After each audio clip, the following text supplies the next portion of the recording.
A warm hello to all of you watching this video and marking Vocation Sunday.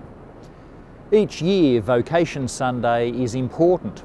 It's a special day to focus on how God calls people to join in what God's doing in the world.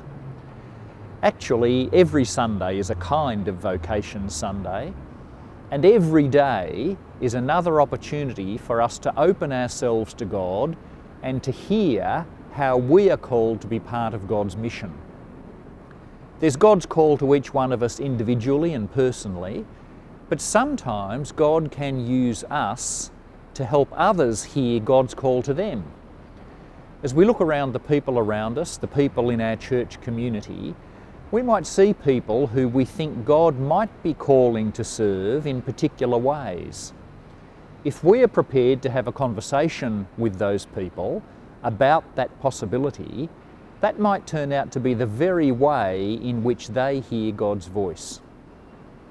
Being called by God is no guarantee of an easy life. Responding to God's call can be challenging. God calls some people to be ordained. In Matthew's Gospel, we read the story in which Jesus tells his disciples to feed the crowd of 5,000 people.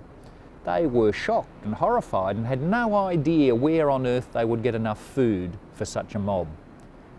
People often feel the same kind of reaction when they first sense God's call to be ordained. Who, me?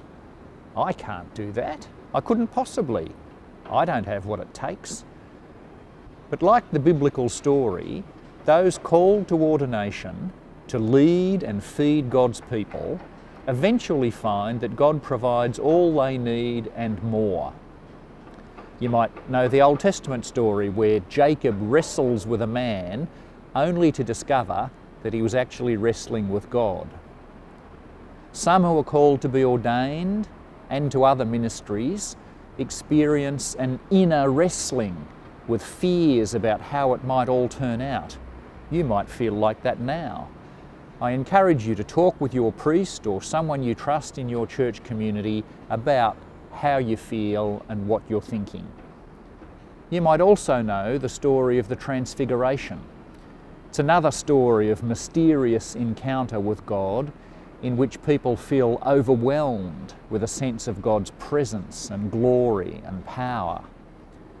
Sometimes people are waiting for that kind of encounter with God before they respond to a sense of call. But it doesn't always happen in that kind of way. If you think God's call always comes in an overwhelming, unmistakable kind of way, and because that hasn't happened to you, then you can't be called by God, if you think like that, then I encourage you to widen your view. God is also present and speaks to us in the simple, beautiful things of life. In bread broken and wine shared, in the faces of friends in your church, in the small acts of kindness and service you see. God calls us through those things, not just through the spectacular or miraculous, through the everyday. Maybe God is calling you to something now. Check it out. And every blessing to you and your faith community.